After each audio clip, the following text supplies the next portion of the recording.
Di dalam ini menjelaskan bahwa firman telah menjadi manusia. Jadi kalau Abang Juma bertanya, saya tahu itu firman menjadi manusia. Maksudnya firman menjadi daging. Daging ini sesuatu yang tadinya ada atau sesuatu yang tadinya belum ada lalu kemudian ada. Firman menjadi manusia berarti sebelum dia berinkarnasi, firman itu. Apalagi itu makan nasi. Apa itu makan nasi? Kok ada bahasa seperti itu masuk dalam ajaran Yesus? Inkarnasi itu kan ajaran Romawi, pagan. Saya bertanya sederhana, sebelum menjadi daging, apakah daging itu sudah ada? Ya, pengantar ini singkat para sahabat. Mantep TV sudah standby. Di like, di subscribe, di share sebanyak mungkin untuk supaya mencegah sahabat-sahabat kita di luar sana tidak terpengaruh terhadap pemurtadan. Dia akan pertanyaan saya, segala sesuatu yang tadinya tidak ada, Anda sendiri mengakui tidak ada, lalu menjadi ada, itu apa namanya? Oke, ya menjadi firman yang menjadi manusia. Saya tidak mau tahu apa yang menjadi firman. Pertanyaan saya, sesuatu yang tadinya tidak ada, lalu menjadi ada. Ya iya, benar ada. Itu apa namanya? Pencipta atau ciptaan? Kan di sini segala sesuatu. Kan di sini. Segala sesuatu dijadikan oleh dia. Kalau Abang coba pertanyaan saya, segala sesuatu yang tidak ada menjadi ada, itu pencipta atau ciptaan? Oke ya kawan-kawan. Oke ya kawan-kawan. Dia bertanya ini. Oke kawan-kawan. Orang gila ini ngomong apa teman-teman? Orang gila ini ngomong apa? Pertanyaan saya, segala sesuatu yang tadinya tidak ada lalu menjadi ada, itu ciptaan atau pencipta? Jawab tidak pakai gila. Oke. Ya, firman menjadi manusia. Menjadi manusia. Lalu punya sakar, lalu menetek sama mamanya. Hei, pertanyaan saya, hei orang gila, penyembah makhluk. Dengarkan. Tadi Anda mengakui dagingnya Yesus itu tidak ada, lalu ada. Pertanyaan saya, sesuatu yang tadinya tidak ada menjadi ada, itu pencipta atau ciptaan? Jawab, jangan pakai mutan. Oke, di sini kita berbicara bukan tentang penciptaan ya, tetapi ini kita sedang berbicara mengenai Yesus itu ciptaan atau pencipta, koclo. Pertanyaan saya, Yesus itu dagingnya tadinya tidak ada menjadi ada. Pertanyaan saya, sesuatu yang tadinya tidak ada menjadi ada, itu pencipta atau ciptaan? Awas mulutmu kerobek nanti kalau kau bohong. Jawab. Oke, tadi dia mengakui bahwa dia juga diciptakan oleh firman sehingga sesuatu dijadikan. Astagfirullahaladzim, ya Allah ya Karim. Itu menjadi manusia. Saya setan begitu kuat kau menyesatkan anak monyet ini, setan. Oh setan, begitu hebatnya kau menipu manusia satu ini. Pertanyaan saya tidak panas, saya cuma berdoa kepada Tuhan, kenapa ada manusia begini jadi setan. Jangan panas. Pertanyaan saya sekali lagi, satu kali lagi saya bertanya ya, satu kali lagi, tolong hargai ilmu pengetahuan, oke? Segala sesuatu yang tadinya tidak ada menjadi ada, itu pencipta atau ciptaan? Oke, kita ikutin ayat aja. Segala sesuatu oleh firman dan firman itu menjadi manusia. Berarti firman telah jadi manusia. Otomatis manusia itu juga disebut dengan firman. Ya, itu. Terus Abang Suma pertanyaannya di mana? Pertanyaan Abang Suma lagi kenapa? Coba. Monyet, anak laknat. Kenapa kalian itu tidak mau merasa sedikit malu terhadap Al-Quran? Kenapa? Kenapa kalian harus menjadi penggenapan dari isi Quran? Kenapa? Kenapa saudara-saudaraku? Wa qala alladhina kafaru lilladhina amanu ittabi'u sabilana wal nahil khatayakum wa ma hum bihamilina min khatayahum min syai' innahum lakazibun. Orang-orang kafir laknatullah alaih berkata kepada orang Islam, ikutilah jalan kami. Kami itu menyembah firman yang menjadi daging. Daging inilah pencipta segala sesuatu. Kami akan memikul dosa-dosa kalian. Dosa-dosa kalian akan ditebus kalau kalian ikut kepada kami, yaitu menyembah kepada daging. Untung tidak dikasih kecap sampai jadi daging nyok-nyang. Padahal kata Allah, mereka sedikit pun tidak sanggup memikul dosa-dosa mereka sendiri. Mereka hanya menghayal, mereka hanya membohong. Sesungguhnya mereka benar-benar adalah pendusta. Wala yahmilunna athqalahum wa athqalan ma'al athqalihim wala yus'alunna yaumal qiyamah amma kanu yaftarun. Dan mereka Kristen laknatullah alaih benar-benar adalah memikul dosa-dosa mereka sendiri, bahkan dosa-dosa orang yang dimurtadkan, termasuk keturunannya yang diajarinya untuk menyembah kepada daging. Dan pada hari kiamat mereka pasti akan ditanya tentang kebohongan yang mereka ada-adakan. Dia mengada-adakan pencipta langit dan bumi menjadi daging. Ini adalah kesesatan yang nyata, saudara-saudara. Setiap kali kita berdiskusi dengan orang-orang laknat ini, pasti yang mereka sampaikan kepada kita hanya dusta, kebohongan, tipuan. Tapi mereka tidak sadar kalau mereka sedang menipu diri mereka sendiri. Mereka menipu diri mereka sendiri. Pada mulanya adalah firman, pada akhirnya firman mati. Awalnya bersama-sama dengan Tuhan, akhirnya mati di atas salib. Ini kenapa kalian ini? Dalil itu yang kau ucapkan itu bukan firman Tuhan, bukan sabda Yesus. Itu hanya ucapan karangan pengarang buku Yohanes yang bukan tulisan murid Yesus. Pada mulanya firman. Firman itu bersama-sama dengan Allah. Dan firman itu adalah Allah. Kalau firman itu adalah Allah, berarti berbicara mengenai sifat, bukan daging. Kalau firman bersama-sama dengan perkataannya, berarti itu berbicara mengenai sifatnya. Di mana itu bisa diindikasikan itu berbicara sifat? Yesaya 55 nomor 11. Aku bersama dengan firmanku. Apa yang keluar dari aku, dari mulutku, tidak akan kembali kepadaku dengan sia-sia sebelum apa yang aku firmankan itu terjadi, terwujud. Aku berfirman, wahai Maria, hamillah, lahirkan seorang manusia bernama Yesus. Terjadi enggak firman itu? Terjadi. Maka manusia ciptaan Tuhan tanpa ayah bernama Yesus itu pada mulanya adalah kehendak Tuhan. Bukan kehendak Yusuf, bukan kehendak bom-bom agar Maria hamil, tapi kehendak Elohim. Maka dia dikatakan pada mulanya adalah kehendak, ide, gagasan Tuhan. Segala sesuatu dijadikan oleh dia. Dia siapa? Kalam, sifat. Mana dalilnya? Mazmur 33 nomor 9. Aku Tuhan Sang Maha berfirman, hanya berkata ada, maka semuanya jadi. Aku hanya memberikan instruksi, maka semuanya ada. Innama amruhu idza arada syai'an ayyakula lahu kun fayakun. Aku hanya berkata jadi. Maria, iya paman, hamil, bunting langsung kedebuk. Lahirkan seorang manusia bernama Yesus, langsung iya.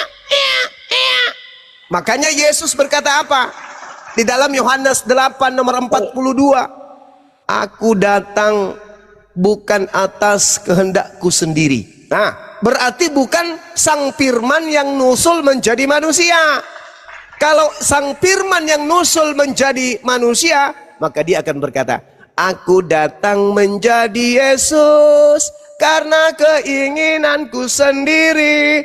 Dulu aku bukan manusia, tapi aku pengen jadi manusia. Maka aku jadi manusia atas kehendakku sendiri. Itu kalau Yesus itu adalah sang firman. Tapi tidak, Yesus berkata, aku bukan sang firman. Yohanes 8 nomor 42, aku menjadi daging bukan atas kehendakku sendiri, tapi atas kehendak Bapakku yang telah mengutusku menjadi makhluk. Untung saja Tuhanku tidak mengutusku menjadi itik. Yesus itu tidak pernah mengatakan, aku ini adalah Tuhan, aku ini adalah Allah, aku ini adalah kalam yang menjadi manusia. Enggak. Yesus mengatakan, aku menjadi manusia bukan atas kehendakku sendiri. Berbeda dengan ajaran Kristen. Ajaran Kristen yang otaknya disuntit oleh Paulus, diterangkan di dalam kitab Filipi 2, 6, 7, 8. Theos, dewa, mengosongkan dirinya, tidak mempertahankan kedewaannya, namun tetapi mengambil rupa manusia, menjadi seorang hamba, taat, bahkan taat sampai mati di atas pohon. Itu baru imannya aliteng.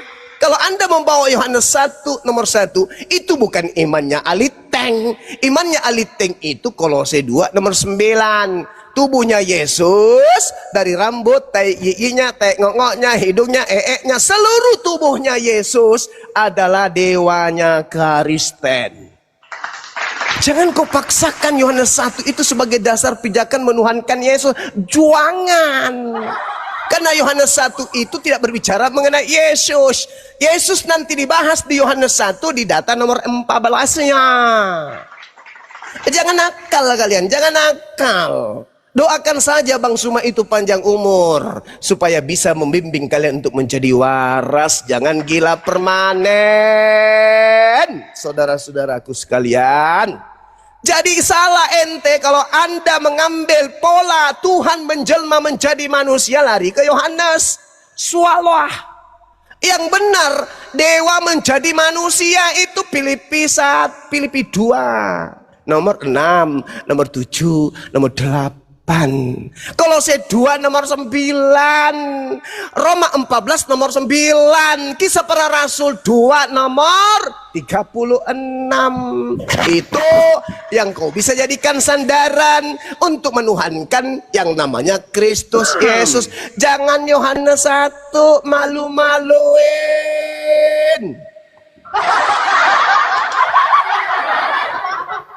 Atas kehendak siapa Yesus menjadi daging?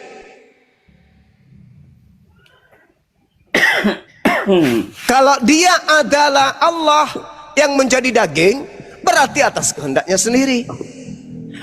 Aku menjadi bayi yang netek sama ibuku atas kehendakku sendiri, maka aku izin menjadi Tuhan, menjadi manusia, dan pensiun 33 tahun dari jabatan Tuhan. Aku jadi bayi dulu ya. Dan supaya aku bisa berjalan, aku netek dulu sama emakku. Nanti kalau emakku sudah tidak bisa netein aku makan sayur bayam dengan pecel lele, biar aku bisa penginjilan ya. Kenapa kalian ini? Hah? Kenapa kalian saudara? Bisakah kalian itu menggunakan akal? Sedikit aja. Sedikit aja kalian berangkal itu, please. Sedikit aja. Yesusnya mengatakan, aku datang menjadi manusia bukan atas kehendakku sendiri. Tuhanku yang mau aku menjadi manusia. Tuhanku yang mau. Bukan aku. Aku jadi manusia itu tiba-tiba ajanya. Makanya ketika Yesus berdoa dalam Yohanes 17, dia minta kemuliaan kepada Bapa, kemuliaan yang dimiliki di kehadirat Bapa sebelum dunia itu ada. Kenapa? Karena di dalam data Yohanes 1 nomor 14, Firman itu telah menjadi manusia dan diam di antara kita, dan kita telah melihat kemuliaannya, yaitu kemuliaan yang diberikan kepadanya.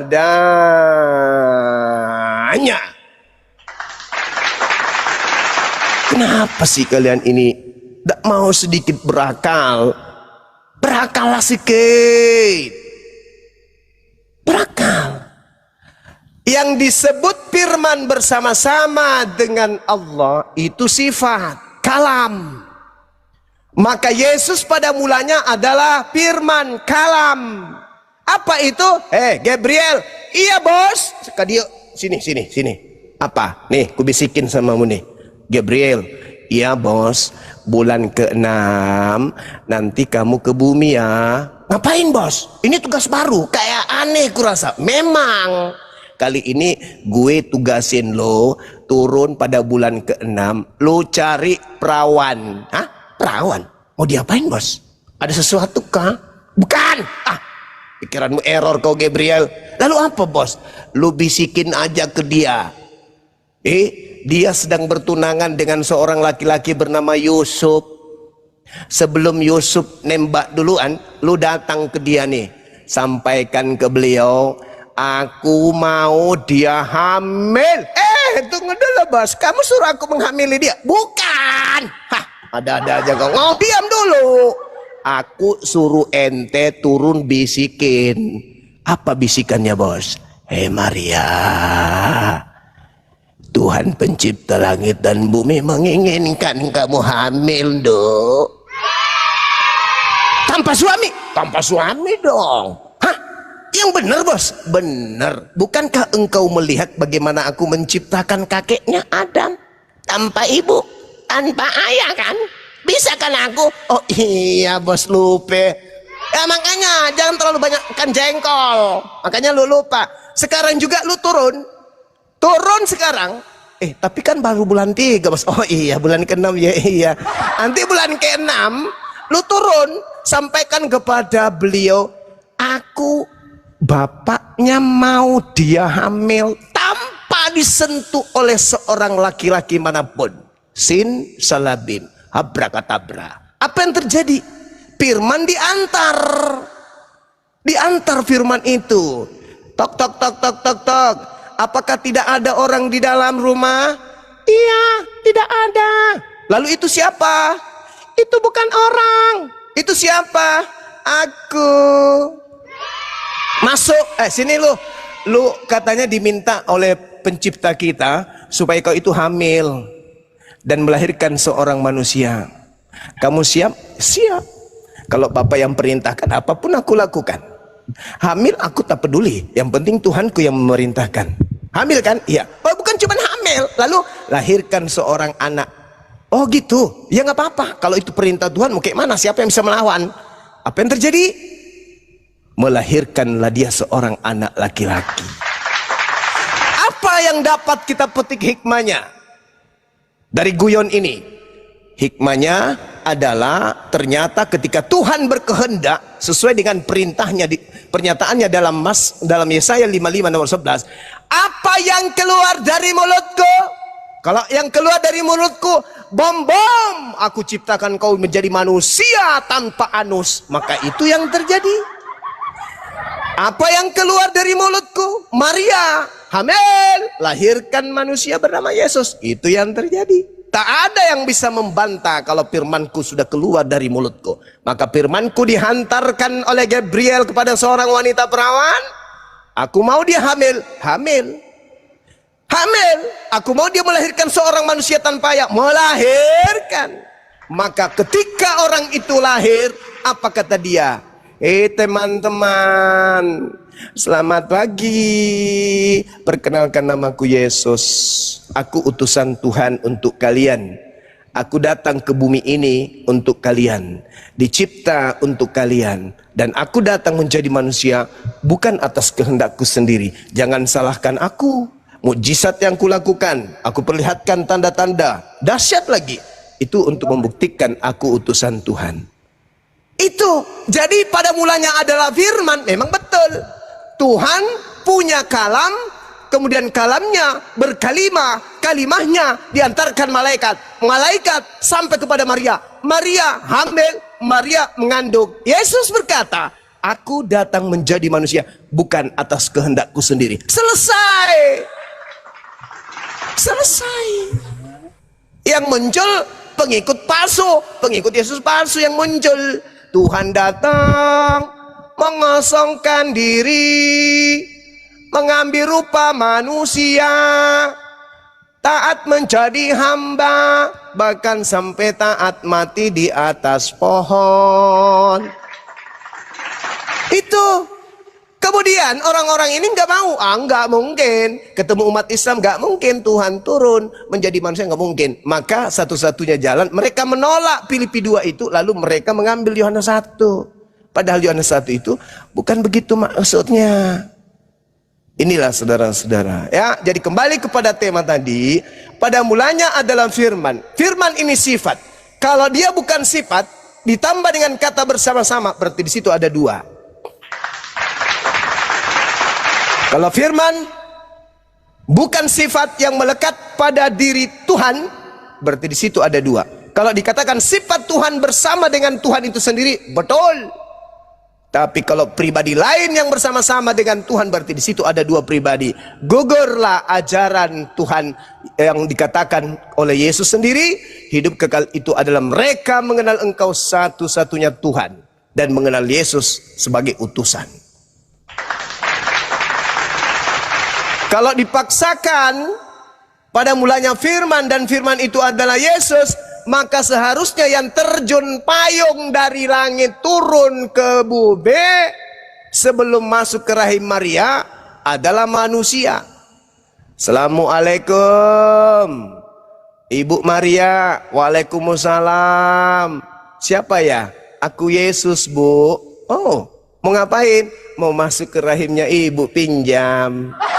Mau ngapain? Untuk supaya saya keluar kembali, saya masuk dulu. Hah? Gimana cara mau masuk? Gimana cara mau masuk? Kalau kau itu sudah daging masuk ke saya, gimana caranya? Jadi gimana caranya ini daging masuk menjadi daging? Jadi bakso urat. Salah polanya itu. Jadi yang datang bukan Yesus, yang datang adalah pemberitaan. Itulah yang disebut firman. Jadi yang datang bukan ciptaan, yang datang adalah firman yang dihantar oleh Gabriel. Yang maha kuasa menghendaki, Roh Kudus berkuasa atas dirimu wahai Maria. Hamil. Bukan kemudian masuk ke dalam tubuhnya daging terjun dari langit. Ada pesawat lewat, melingkir, turun lagi ke bawah, sampai ke tanah Yudea, masuk dia ke rahim. Bukan begitu, Cak Kangkung.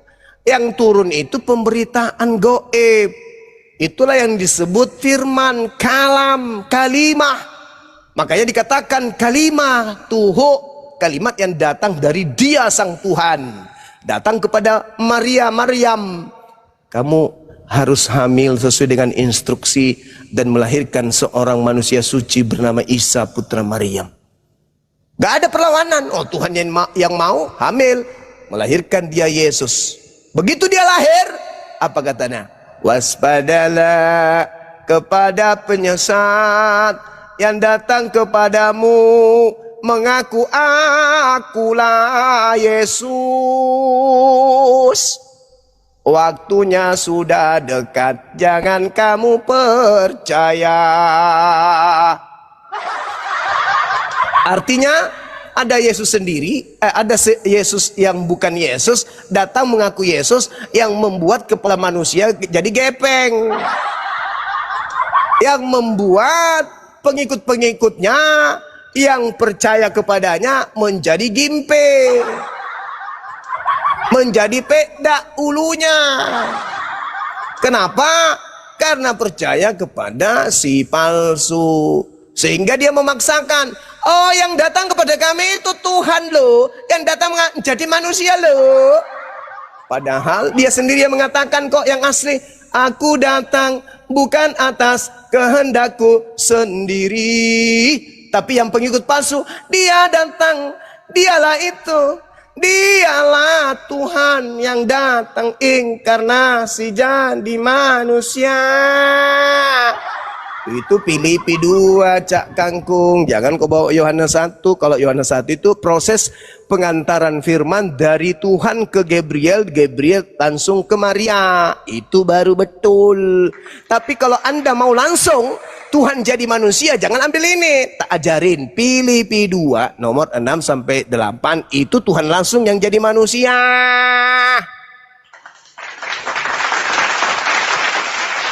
Begitu sudah. Jangan kau paksakan. Jadi ini saya sampaikan kepada anak-anak saya Muslim yang saya sampaikan barusan ini, itu tolong dicatat, diimani, dipercayai, ditadaburi, dicamkan dalam benak. Esok hari ketika ada penyembah-penyembah Yesus datang ke kalian, para pemakan babi datang ke kalian, tolong ingat nasihat saya. Yesus bukan firman. Yesus berasal dari firman. Yesus bukan Tuhan. Yesus berasal dari Tuhan. Yesus itu adalah makhluk ciptaan Tuhan dan manusia. Titik. Jangan mau Anda dipalingkan menyembah kepada makhluk yang ngaku Kristus. Ingat, Bible mengatakan Yesus itu manusia. Ingat itu, jangan sampai kalian dipalingkan.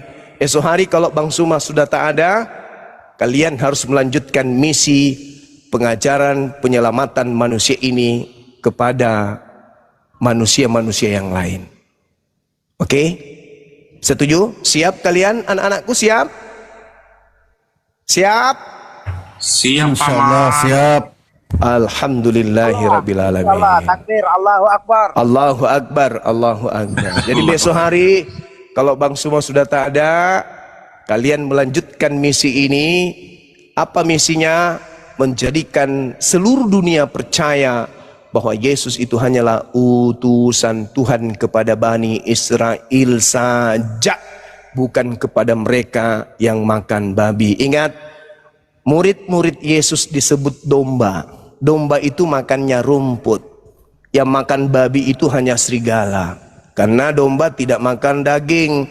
Pernah kalian melihat domba makan daging?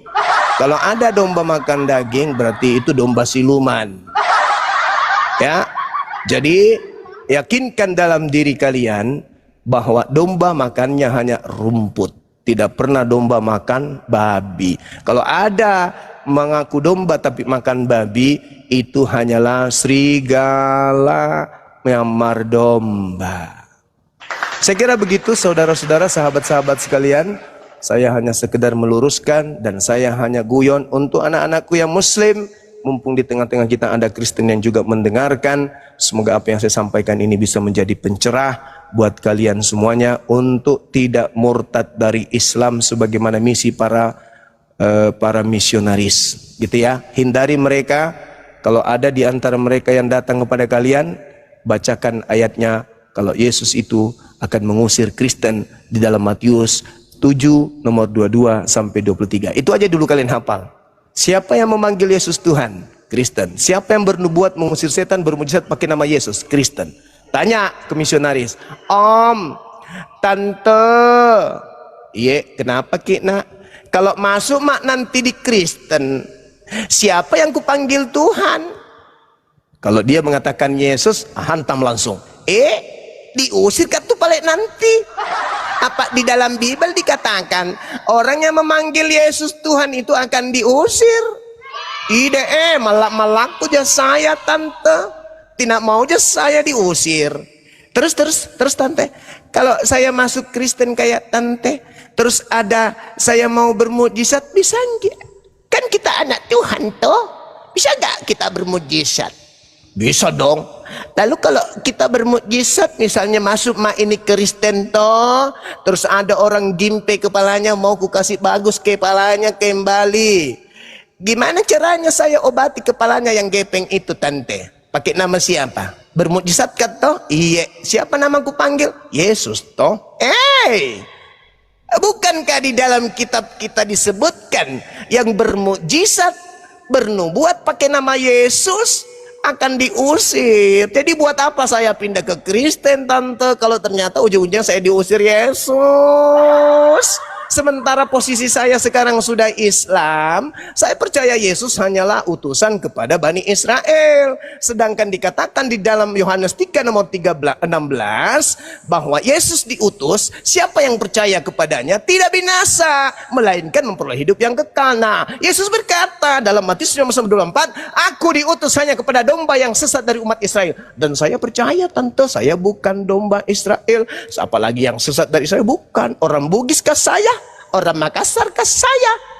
Orang Madura kah saya? Orang Melayu kah saya? Orang Minang kah saya? Orang Sunda kah? Bukankah saya orang Israel? Jadi ya saya percaya kalau dia hanya untuk Israel saja. Supaya dapat hidup kekal, tidak binasa, saya harus percaya dia hanya untuk Israel. Dadah tante, ke neraka jangan ajak-ajak, tante aja sendiri. Nah gitu ya anak-anak ya. Guyon aja, sampaikan seperti itu dengan cara guyon, gokil kayak gitu supaya dia tidak tersinggung. Minimal otaknya yang berkarat itu bisa malu sendiri. Gitu, setuju nggak? Setuju nggak? Setuju. Setuju Pak. Setuju. Alhamdulillahirobbilalamin. Masya Allah. Oke, saya kira begitu untuk sementara. Ada yang dibawa Gus Mendem, itu nama guru saya di Facebook. Kalau Anda sudah mulai waras, silakan naik. Saya tunggu habis Isya. Kita berhadapan di sini, head to head. Anda membawa nama guru besar saya. Silakan ente naik.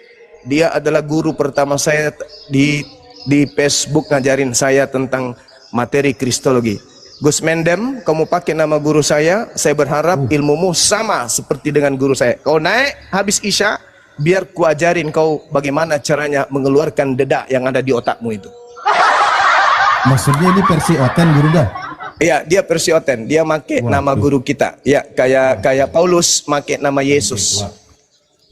Oke, silakan teman-teman diambil alih, saya ibadah dulu. Assalamualaikum warahmatullahi wabarakatuh. Waalaikumsalam warahmatullahi wabarakatuh. Silakan Pak Nasi Padang, dibuka mute-nya Pak Nasi Padang. Pak Nasi Padang Lezat. Pak Nasi Padang. Bang Erik ya. Silakan Bang Erik. Lanjut aja Bang. Lanjut. Halo. Ya, Insinyur Papua. Pak Pendeta. Halo. Ya, silakan. Ustaz Alif. Ya. Maju Ustaz. Selamat malam. Iya. Bagus. Langsung saja. Selamat malam. Maaf baru buka mute tadi. Bang Suma bagus. Tapi saya Bang Suma. Bang Suma. Keren. Iya, Bang Nasi Padang saat ini sedang dalam proses belajar ini Ustaz Alif. Beliau dari Katolik, tapi Maksudnya belajar bikin rendang. tidak mempercayai bahwa semua yang ada di Alkitab itu adalah firman Tuhan. Itu yang bisa saya simpulkan dari ketika beliau itu setiap sering naik ke Komal ini. Silakan Pak Nasi Padang, mau ditanyakan apa?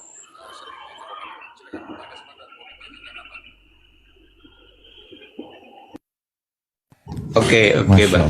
Masya Allah. Kalau guru kami izin beliau ini ya, sholat maghrib di sana sudah masuk waktu maghrib waktu Indonesia Tengah. Silakan Pak. Oke. Selamat sore ya Bang semua.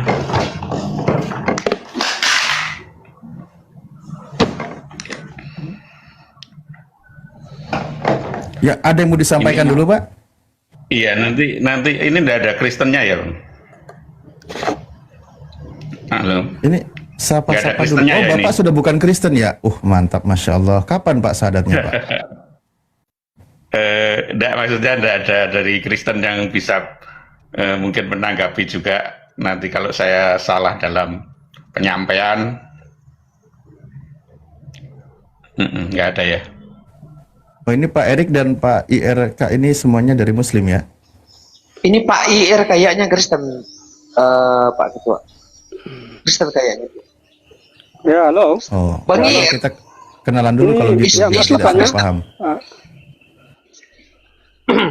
Iya, Islam Pak Saya Kristen, Pak. Kristen. Islam apa Kristen? Kristen. Oh iya, ada Kristen dan sekali.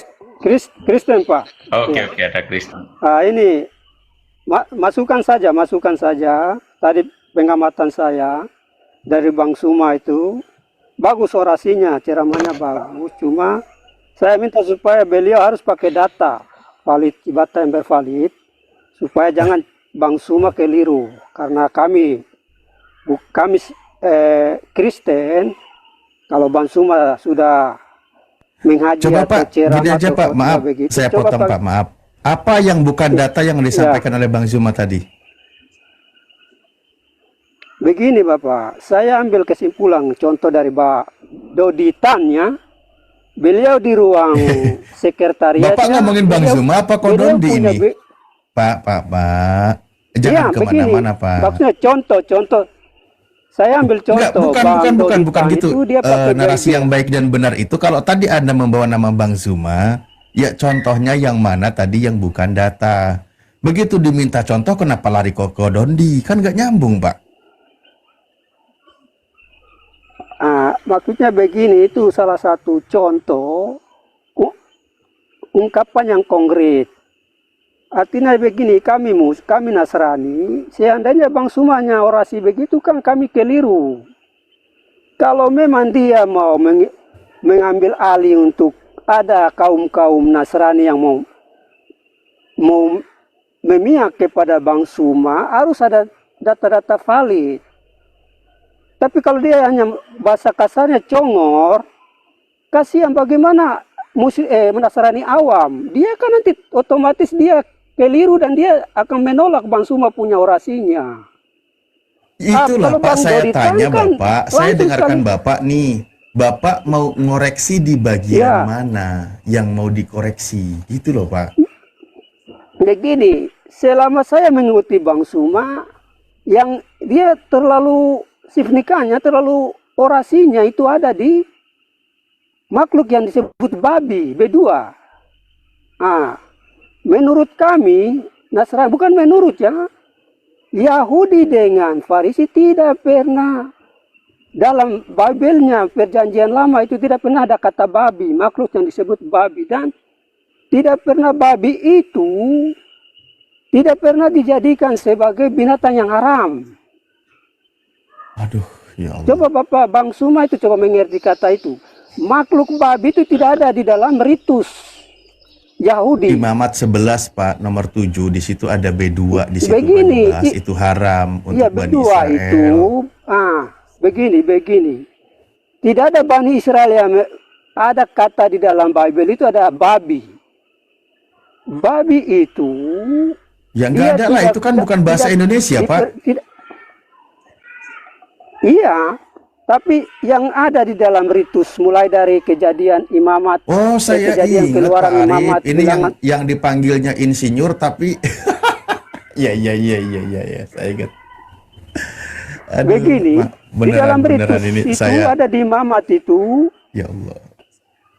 Kalau sama anak lembu yang dipakai itu kambing, iya, kambing dengan domba, yang dikatakan lembu makhluk biri-biri yang memamah biak, itu saja. Tapi kalau babi, otomatis dia tidak akan masuk di kurban persembahan. Aduh, Pak dengerin Pak ya. Persembahan biaknya bukan satu, Pak, banyak. Pak gantian Pak, Makanya Yahudi dan Farisi. gantian Pak. Pak Iya. IR, tolong gantian.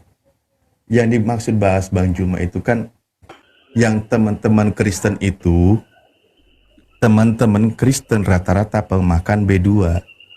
Anda makan B2 nggak?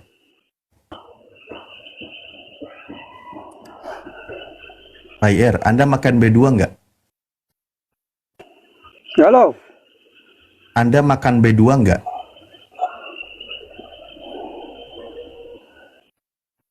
Iya, makan. Ya makan. Sementara Betul sekali. yang namanya Bani Israel itu disebutnya sebagai domba. Domba tidak makan B2. Gitu loh. Kenapa? Karena dalam ajarannya B2 itu diharamkan. Bahkan di dalam Yehezkiel dijelaskan pemakan B2 itu haram masuk ke kota Kudus, ke Yerusalem. Itu nggak boleh. Pemakan B2 dan juga pemakan tikus. Yang dilenyapkan, yang haram itu yang tidak bersunat. Pemakan B2 dan pemakan tikus itu akan dilenyapkan oleh Tuhan. Di situ Pak, Anda pemakan B2, maka Anda tidak layak mengaku sebagai pengikut Yesus. Yesus yang diutus untuk Bani Israel. Tapi mengaku pengikut, prakteknya mentuhankan Yesus, gitu loh Pak. Tolong dipahami Pak. Anda aja narasinya malah bingung sendiri, menyalahkan duluan.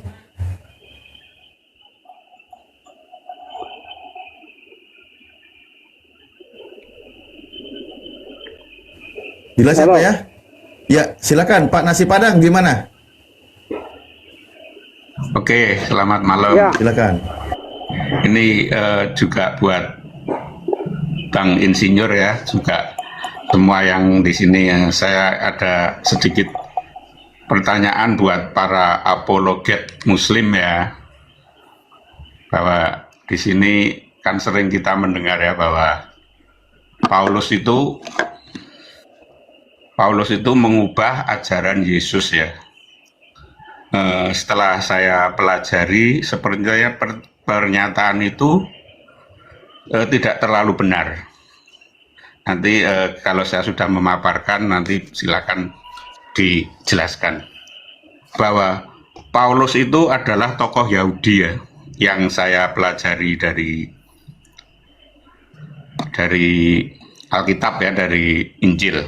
Dia itu mempunyai otoritas yang luar biasa.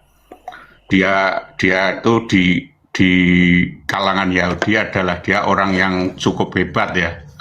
Dia mempunyai jabatan yang tinggi ya, bahkan di Roma dia mendapat 2 kewarganegaraan juga.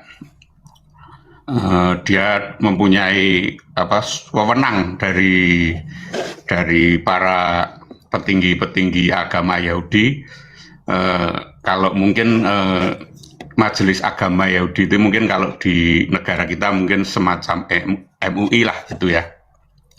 Nah di situ Paulus itu kalau saya berpikir bukan Paulus yang mengubah ajaran Yesus, tapi Yesus yang mengubah keyakinan Paulus, karena beliau adalah ahli Taurat yang kafah, yang tokoh ya. Bahkan orang Romawi juga memberi dia kehormatan sebagai tokoh. Nah, ketika itu Paulus dulunya adalah benar-benar dia orang Yahudi yang taat dan tokoh ya. Dia sangat membenci dari kaum Kristiani ya, karena dianggap sebuah penyesatan dari Yesus ya, sampai dia mendapat surat kuasa dari para majelis. Itu bisa dibaca di Injil ya, kisah para Boleh rasul. saya tanggapi dulu Pak, biar tidak kepanjangan. Saya selesaikan dulu aja ya Bang Alip. Boleh. Nanti kasih batasan waktu ya. Oke, siap. Jadi dia adalah memburu umat Kristen, ya, karena dia umat Kristen itu bertentangan dengan apa yang Paulus yakini. Karena Paulus meyakini dia berpegang pada ajaran Musa, karena dia adalah tokoh dari Yahudi, dari pemuka agama Yahudi, yang dia juga mengharamkan babi, dia juga memperbolehkan poligami, dia juga ada memperbolehkan perceraian, juga mengajarkan gigi ganti gigi, mata ganti mata, nyawa bagi nyawa. Tetapi kalau dia memang berniat bahwa dia untuk menyesatkan, dia itu sudah mendapatkan posisi yang baik sebagai orang petinggi agama Yahudi. Tapi ketika dia harus berjumpa dengan Yesus, yaitu eh, dia berubah, dia terus menjadi yang dahulunya dia membunuh orang Kristen, dia justru menjadi orang Kristen gitu loh. Jadi dia berpihak pada orang Kristen yang dulu di poinnya. Izin saya potong, Pak Nasi Padang, izin saya potong. Saya dapat poinnya, tadi Anda katakan, bukan Paulus merubah, tapi Yesus yang merubah Paulus, kan gitu? Betul, jadi bukan Paulus baik, yang membelokkan ajaran Yesus. Baik. Saya tanggapi dulu ya, saya sedikit di sini. Sebenarnya saya belum selesai Bang, tapi silakan. Bang, kalau selesai nanti kita cepat kelar dong, langsung makan gimana sih? Jangan selesaikan semua lah, gimana? Potong-potong dulu, oke. Baik, saya sedikit sampaikan dulu pernyataan Yesusnya ya. Pertama, ini pesan Yesus, waspadalah terhadap nabi-nabi palsu yang datang kepadamu dengan menyamar seperti domba, tetapi sesungguhnya mereka adalah serigala yang buas.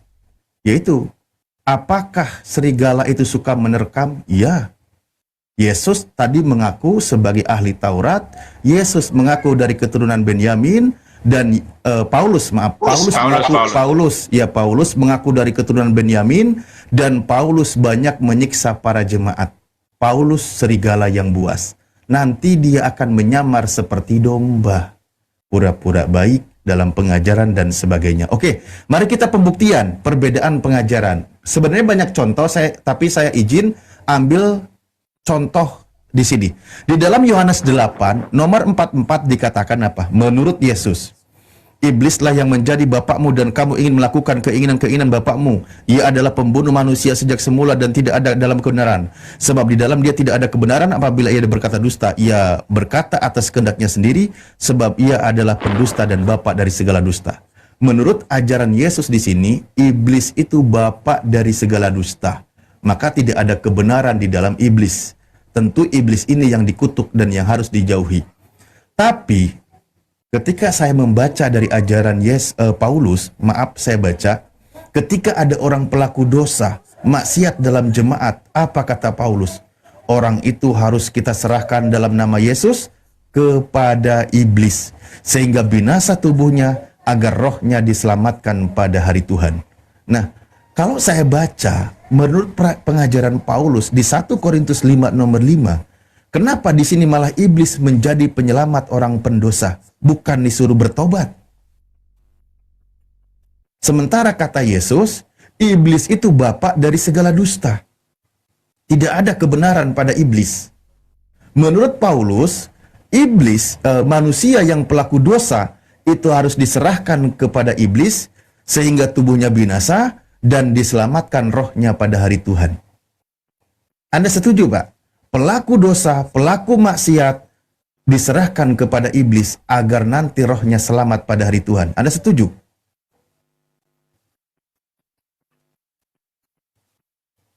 Halo? Iya, Bang. Anda setuju dengan pernyataan Paulus di sini? Orang pelaku dosa, dosa dalam jemaat, ketika dia berdosa, bukannya disuruh bertobat, tapi diserahkan kepada iblis agar tubuhnya binasa dan rohnya diselamatkan pada hari Tuhan. Kenapa malah di sini iblis jadi penyelamat? Ini saya bukain datanya ya. Takut dibilang saya ngarang. Sementara tadi kata Yesus, iblis itu bapak dari segala dusta.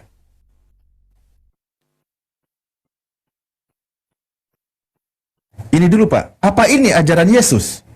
Anda tadi katakan Paulus inilah yang dipilih oleh Yesus.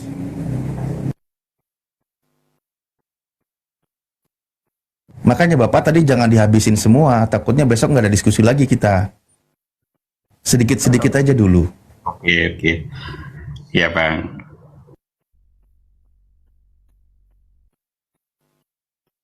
Anda bisa nggak membenarkan ajaran ini Pak? Orang pelaku dosa, dosa di dalam jemaat, ketika mereka berdosa, bahkan di sini melakukan pencabulan dan sebagainya, katakanlah dia itu ahli maksiat, jual diri, PSK kayak gitu. Aduh, langsung dibatasi. Iya, Maka kalau menampilkan data emang seperti itu, Ustaz Adib. Pakai akun bodo baru, amat TikTok, udah terlanjur. Orang itu Enggak, diserahkan pakai akun kepada iblis. harus. Anda setuju nggak? Harus pakai akun baru itu. Habis TikTok saya udah akunnya. Gini Bang, kemarin saya sempat mendapat ilmu dari Bang Bibel ya. Tapi saya turun dulu deh. Berjalan. Iya, mendingan turun aja Ustaz. Pakai akun yang baru. Saya pakai Bibel, saya mendapat pencerahan dari Bang Bibel Berjalan bahwa Injil maupun Taurat yang sekarang itu sudah dipalsukan. Jadi jika umat Muslim meyakini itu, tidak perlulah kita menggunakan dalil dari. Topi kebesarannya Ustaz Ali, Ustaz Sugi. Ya kemarin kan seperti itu ya. Ya intinya gitu Bang. Mulai ini Bang khasnya Jalan kemarin beliau ada kepentingan terus langsung ada sedikit itu Bang, seperti tadi saya katakan bahwa Paulus itu dia itu tadinya adalah orang Yahudi yang sangat taat ya Bang, bahkan dia adalah pemuka agama Yahudi gitu Bang. Oke, jadi kalau dia dikatakan dia yang menjadi ikut ya oke. Anda seolah-olah secara nggak langsung melarang kami pakai Bible untuk mendebat Anda, ya kan? Karena itu kan palsu Bang, kemarin Bible Berjalan sampaikan itu palsu. Kalau saya pakai Quran, Anda percaya enggak? Silahkan enggak apa-apa. Anda percaya enggak kalau saya pakai Quran? Saya memakai Bible tidak pakai dalilnya Bang, saya pakai ceritanya ya. Ya, saya pakai kronologis ceritanya, Bang. Memang bagi saya itu palsu, tapi bagi Anda Bible kan nggak palsu kan? Saya percaya dengan itu adalah sejarahnya, Bang. Nah, sejarahnya. Bagi Anda nggak palsu kan? Kalau dalil-dalilnya ya, kalau dalil-dalilnya dari Kristus, saya juga belum semuanya terima gitu. Bang, lalu apa salahnya ketika kita menggunakan data yang Anda percayai? Justru kalau saya pakai data yang tidak Anda percaya itu percuma, Bang. Itu percuma. Pakai data yang kamu percayai, itu paling bagus. Nah sekarang saya Anda bukan tadi percaya pada dalilnya ya Bang, saya cuma mengikuti runut ceritanya aja. Iya, runut ceritanya. Makanya ya, ketika kemarin Abang saya menceritakan kekejaman Allah terhadap orang Median, Abang juga sampaikan bahwa itu palsu, Allah tidak mungkin seperti itu. Nah dari situ Abang sudah sampaikan seperti itu. Kalau kita balik lagi ke Bible yang palsu, Bible yang palsu maupun yang Injil yang palsu kan berarti nanti kalau ada perdebatan lagi ketika Abang bisa saja berkatakan bahwa itu dari yang palsu. Tapi di lain saat Abang juga bisa memakai dari Bible dan iya, kan sudah saya terangkan tadi Bang, tidak mungkin saya menggunakan data yang tidak Anda percayai. Yang paling bijak adalah menggunakan data yang Anda percaya. Kalau data yang Anda percaya saja masih Anda sangkal, apalagi data yang tidak Anda percayai, kan gitu Bang. Oke, sekarang saya tanggapi. Tadi saya melihat Anda membuat tuduhan yang kejam kepada Yesus. Anda mengatakan Yesus sendiri yang merombak hukum Taurat, bukan Paulus. Yesus sendiri katanya. Padahal menurut Yesus, bentar Bang, jangan dipotong Bang. Iya Bang. Padahal menurut Yesus Bang, menghilangkan satu titik dari hukum Taurat, masuk neraka. Bagaimana Anda mau mengatakan Yesus itu yang merombak hukum Taurat, bukan Paulus? Justru Paulus lah yang merombak hukum Taurat. Bahkan Paulus mengatakan hukum Taurat itu sampah.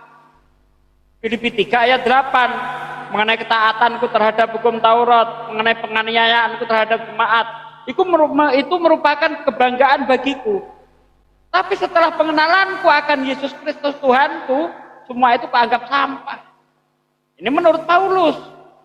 Bahkan jika kamu masih melakukan hukum Taurat, kata Paulus, kamu tidak menghormati pengorbanan Yesus. Anda baca di dalam Galatia 5 ayat 1, ayat 2 sampai ayat 6. Kau baca di situ. Jadi Paulus Yesus tidak pernah punya inisiatif, sedikit pun tidak ada inisiatif untuk menghilangkan hukum Taurat. Satu iota pun tidak akan dilenyapkan hingga langit dan bumi lenyap. Bahkan kata Yesus, kita mengajarkan hukum Taurat tetapi tidak menjalankan, itu tidak bisa masuk surga. Ya, apabila kehidupan keagamaanmu tidak lebih benar daripada kehidupan keagamaan orang Farisi dan ahli Taurat, kamu tidak akan menduduki kerajaan surga, kata Yesus. Matius 5 ayat 20 Anda baca. Nah, bagaimana kehidupan keagamaan orang Farisi dan ahli Taurat itu? Kamu baca di dalam Matius 23 ayat 2, ayat 3, ayat 4. Pergilah kamu kepada orang Farisi dan ahli Taurat yang telah menduduki kursi Musa. Ikuti semua yang mereka ajarkan, tetapi jangan kamu ikuti yang mereka kerjakan, karena mereka hanya mengajarkan hukum Taurat, tetapi mereka tidak menjalankan. Mereka gemar menaruh beban-beban di pundak orang lain, tapi mereka sendiri tidak mau mengangkatnya. Mereka itu seperti kuburan yang dilapur putih, sesungguhnya di dalamnya tulang belulang. Baca Matius 23 dari ayat 2 itu. Ya. Nah, kehidupan keagamaan orang Farisi itu munafik, fasik, hanya mengajarkan saja tapi tidak menjalankan. Bagaimana kehidupan Kristen? Justru mereka menentang hukum Taurat, bahkan dengan lantang Paulus mengatakan hukum Taurat sampah. Berarti kehidupan keagamaan orang Kristen tidak lebih baik daripada kehidupan keagamaan orang Farisi dan ahli Taurat. Jadi Yesus sama sekali nggak pernah merubah hukum Taurat seperti tuduhan Anda tadi, tidak ada. Ayat mana yang Anda bawa bahwa Yesus itu punya inisiatif untuk merubah hukum Taurat, Bang? Silakan. Baik, mungkin dari abang yang Kristen tadi, insinyur mau menyampaikan, barangkali saya ada salah di dalam penyampaian tentang Paulus ya. Kalau enggak langsung saya tanggapi. Bang Insinyur? Oke. Ustaz Talib udah naik lagi, dilanjut Ustaz Talib. Oke, berarti Bang Iya, Insinyur. masalahnya mau berpikir nggak Bapak yang tadi itu pakai data?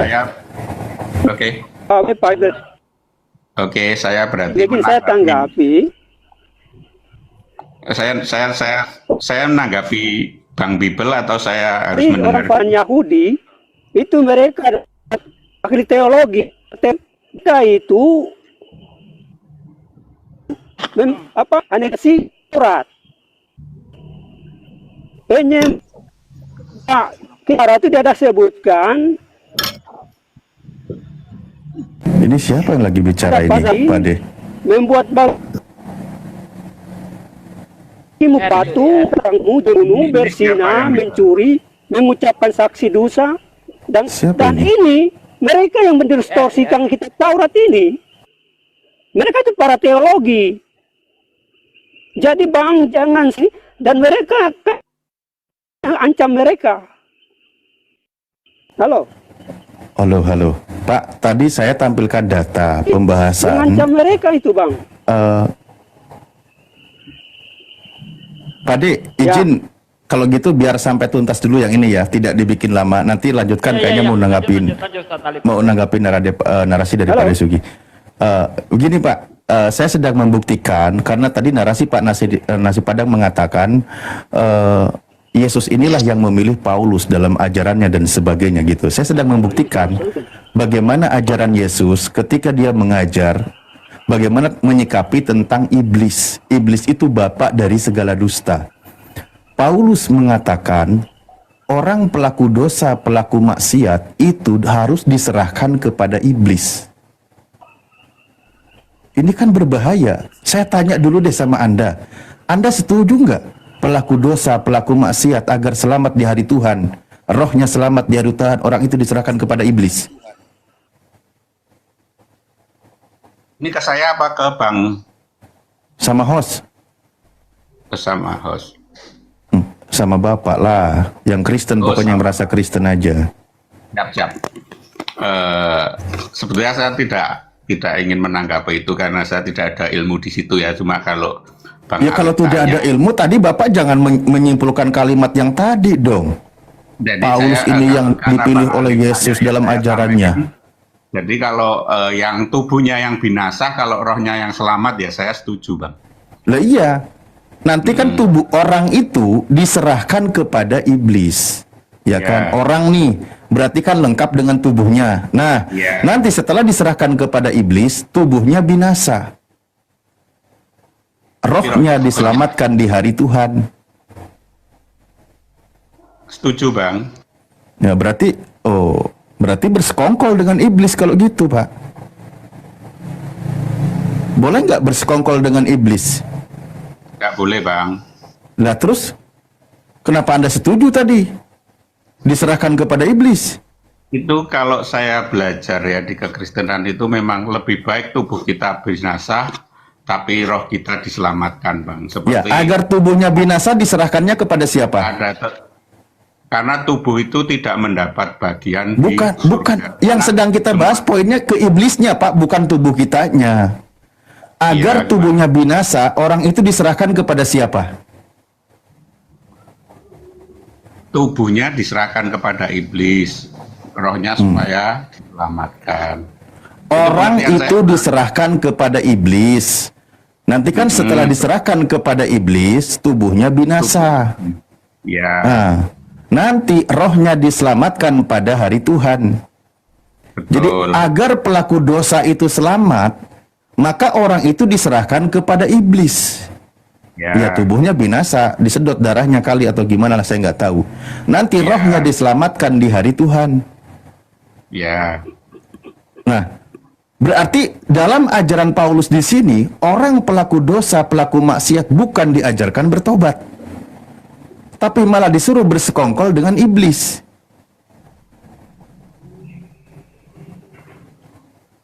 Setuju, Pak? Mungkin begini Bang, saya sih bukan ahli, tapi saya berusaha dengan nalar saja ya Bang, bahwa yang ada di neraka kan iblis-iblis ya Bang. Jadi maksudnya dilempar ke neraka tubuhnya. Loh. Karena alam kegelapan itu kan yang berkuasa. Bukan. Jangan ngarang. Kalau tidak tahu mendingan nggak usah bilang aja kok ini nggak ngerti gitu loh, daripada Anda ngarang. Di sini para pelaku dosa, pelaku maksiat, orang itu harus diserahkan kepada iblis dalam nama Yesus, sehingga tubuhnya binasa, rohnya diselamatkan pada hari Tuhan. Pelaku dosa, pelaku maksiat, agar rohnya diselamatkan di hari Tuhan, maka orang tersebut harus diserahkan kepada iblis. Anda setuju?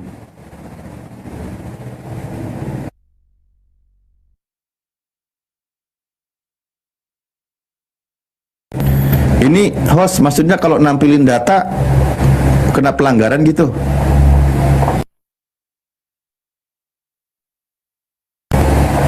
Halo, Pak Nasi Padang. Ya. Ini Bang, jangan diputar-putar bunyi ayatnya. Saya setuju kalau yang diserahkan kepada iblis itu tubuh, karena tubuh itu tidak mendapat bagian di surga Bang. Kalau boleh tadi saya boleh menanggapi dari yang Bang Bibel. Orang itu harus diserahkan dalam nama Yesus kepada iblis. Ini bukan hanya tubuh, diawali dengan orang tersebut. Nah, ada tubuhnya, ada rohnya. Nanti tubuhnya binasa, rohnya diselamatkan di hari Tuhan. Iya, saya setuju. Ya, secara tidak langsung dalam iman Anda di sini, iblis itu penyelamat, pelaku dosa. Bukannya orang berdosa itu bertobat kalau dia pelaku apa ya yang tadi saya takut kena Bennett kalimatnya. Ya, tukang menjajakan diri seorang wanita, bukan disuruh bertobat. Nggak apa-apa Ustaz Alif, nggak apa-apa, asalkan jangan nampilin gambar-gambar dan data, jangan terlalu lama. Kalau mau berbicara pesundal, nggak ada masalah. Cuman Bunda Rahma sering kena Bennett karena menampilin salibnya Yesus yang telanjang itu. Ini data loh yang ditampilin ini. Kenapa TikTok menolak isi Bible? Karena di situ ajarannya diserahkan kepada iblis ya?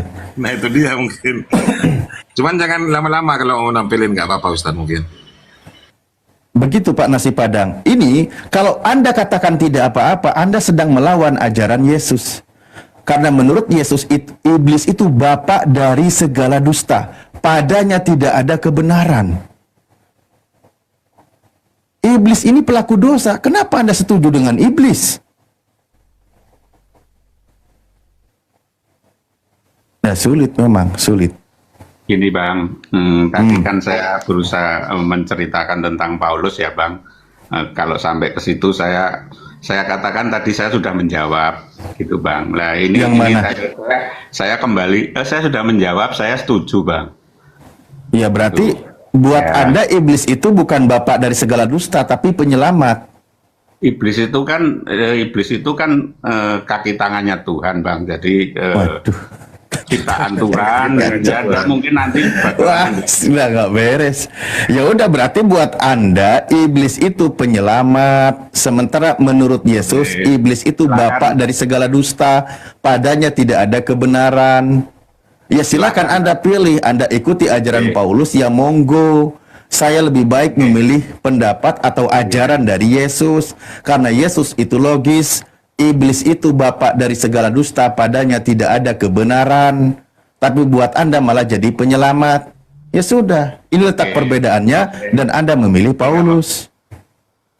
Oke, kalau abang menerima begitu, menurut pendapat saya seperti itu, yang diterima oleh abang, oke, saya nggak akan mendebat.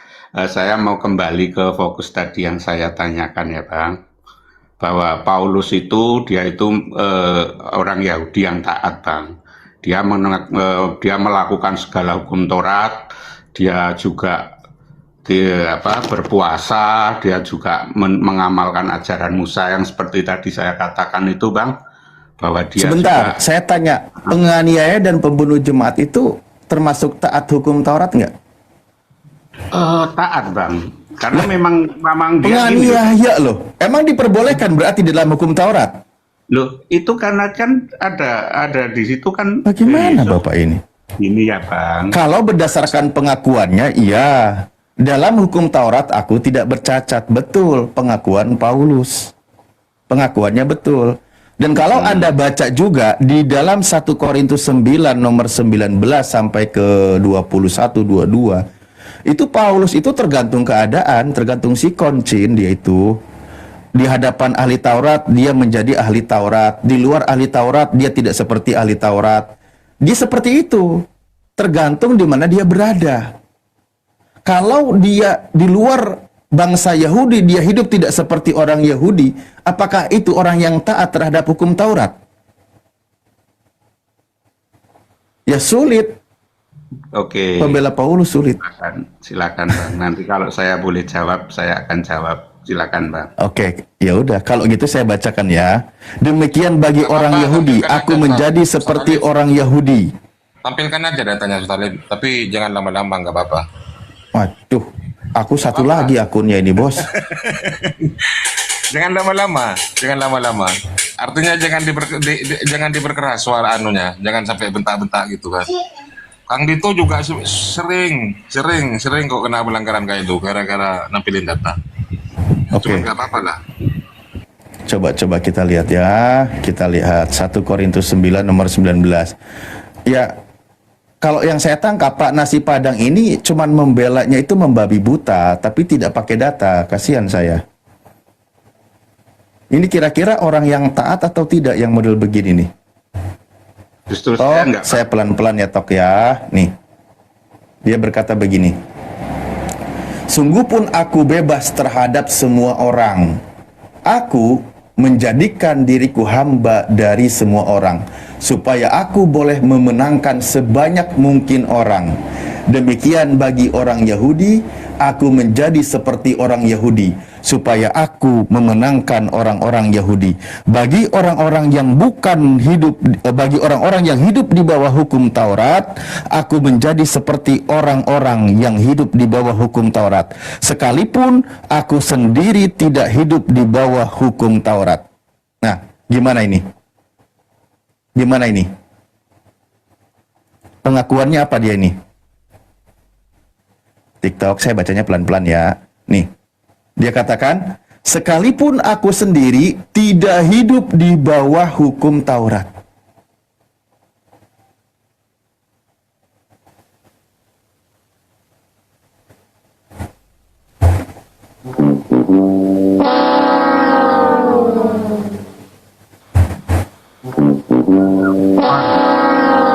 Potong lagi.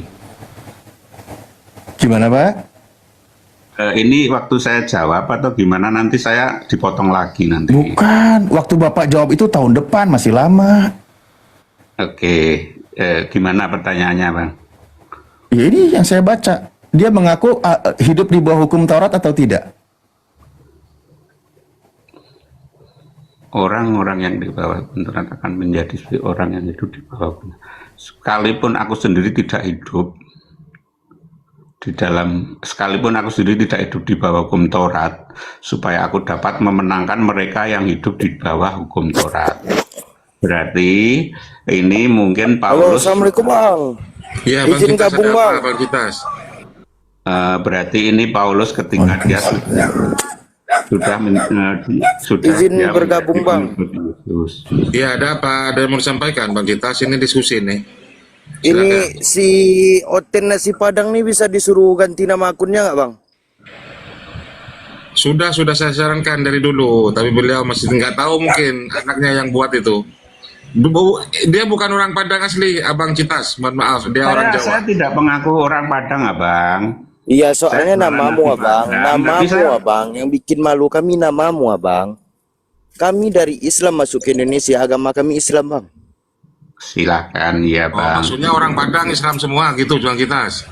Iya, kami Oh, orang Padang nggak ada yang Kristen.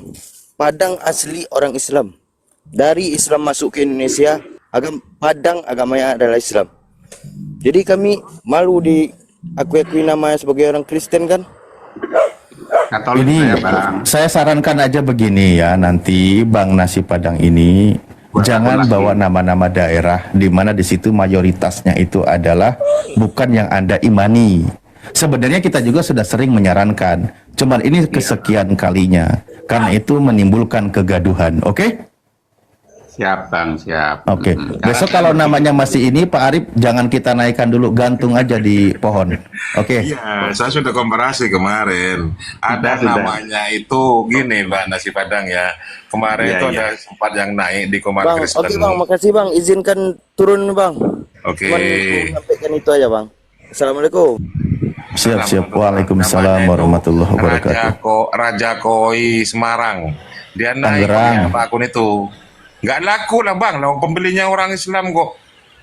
Ditinggalkan kan? Iya, Iya. Bang Arif sudah sampaikan ke saya, betul-betul. Saya Iya, sudah iya. dengar. Waktu naik di Komalnya itu si Nanti. siapa itu? Yang sering Nanti. ada debat itu. Nanti saya bikin, Bang. Karena saya berpikir begini ya, Bang, bahwa orang Nggak usah Indonesia- diperpanjang, nggak usah diperpanjang. Kita kembali. Kasihan kameraku, Pak, kelamaan. Oke, dimatiin aja, Bang. Saya kan Alif kan Kembali ke menyampaikan, topik, Bapaknya buka malah nyuruh kamera yang dimatiin. Saya nggak pernah menyanggah, saya tidak pernah menyangkal. Saya cuma menyampaikan apa yang menjadi pemikiran saya dan mungkin bapak-bapak bisa meluruskan gitu aja, Bang. Mana pernah ya, Bang, saya dari ke Bang Suma, ke Bu Rifa, saya nggak pernah menyanggah, saya tidak pernah menyangkal karena saya nggak mau berdebat, Bang. Gitu loh, saya mau belajar. Jadi intinya belajar. Kalau abang menunjukkan ini data, itu ya saya oke gitu loh, Bang. Ya Bukan sudah. Jadi Artinya kita gini loh, bukan Pak, melawan yang dengan Bapak sampaikan tadi itu hanya asumsi belaka. Jadi Oke. asumsi dibantah pakai data, oh ternyata asumsinya salah. Sudah 2 kali kan? Asumsi Iya. lagi dikasih data, oh ternyata asumsinya salah lagi, kan gitu. Biar nggak debat, ya toh? Ya, gini Ya Bang. sudah. Sekarang saya sampaikan Nah, gini, pesan Bang. saya ke depannya, tolong jangan suka berasumsi, Pak. Ya, mendingan gak usah bicara. Ya, kalau seperti itu kan kita nggak ada yang belajar, Bang. Namanya nggak jelas. Loh, belajar boleh. Anda itu menyimpulkan sesuatu yang tadi Anda katakan. Tentu saya Tapi bantah bukan karena tidak tanpa sesuai dasar, dengan data. abangku. Saya bukan tanpa dasar, abangku, bahwa Paulus itu dulu dia adalah petinggi Yahudi, betulkah? Dia adalah tokoh Yahudi, betul kan? Di mana? Di mana dia? Halo, halo, halo. Halo, Bang Alif. Iya. Kembali kepada narasi Anda. Dia taat nggak dengan hukum Taurat berdasarkan pernyataannya di sini? Bang, sangat taat sehingga dia membenci Yesus karena mengaku anak Allah, Bang. Terus Sehingga pengakuannya dia di sini apa? Pengakuannya di sini apa? itu setelah dia menjadi pengikut Yesus. Ya kan? Gimana Itu sih? Alkitab itu kan Coba berarti dibaca kalimatnya, Pak. Ini kalimat orang seperti apa ini dikatakan? Demikianlah bagi orang Yahudi, aku menjadi seperti orang Yahudi. Dia katakan, syukron. Supaya aku memenangkan orang-orang Yahudi bagi orang-orang yang hidup di bawah hukum Taurat. Aku menjadi seperti orang yang hidup di bawah hukum Taurat, sekalipun aku sendiri tidak hidup di bawah hukum Taurat, supaya aku dapat memenangkan mereka yang hidup di bawah hukum Taurat. Kan gitu. Bagi orang-orang yang tidak hidup di bawah hukum Taurat, aku menjadi seperti orang yang tidak hidup di bawah hukum Taurat, sekalipun aku tidak hidup di luar hukum Tuhan. Nah, ini ciri-ciri orang bunglon atau gimana, Pak, menurut Anda? Bunglon lah. Ya dia bunglon dalam arti dia tadinya kan orang Yahudi taat. Kenapa dia terus ikut Yesus gitu loh? Dia berarti berubah, bukan konsisten. Dan di sini saya sampaikan ya Bang, bahwa Yesus itu dia tidak menjalani hukum Taurat dalam arti ketika ada orang yang berzina, dia tidak menggunakan hukum Taurat karena di dalam aturan hukum Taurat, dalam aturan hukum Taurat ya Bang, itu orang yang berzina pasti dia akan dirajam. Itu seperti itu. Tapi Yesus tidak, Bang. Makanya Yesus juga di dalam ayat lain dikatakan ya Bang bahwa muliakan hari Sabat. Ya kan? Kita Yesus buka. Hari Sabat. Kita buka. Terus lagi Ajaran Bang, Yesus lebih keras nggak ini ajaran Yesus ini? Kalau ajaran Yesus. Iya, dia tidak hari Sabat karena Yesus ya. Enggak, dengerin ini dengerin. Yesus juga tidak dengerin ya. Perceraian. Di sini dikatakan di sini dikatakan apa nih? Nanti kalau saya sudah waktu menjawab, Abang sampaikan ke saya, Bang. Di sini Yesus katakan dalam penggenapan hukum Taurat, nih kata Yesus, kamu telah mendengar firman jangan berzina.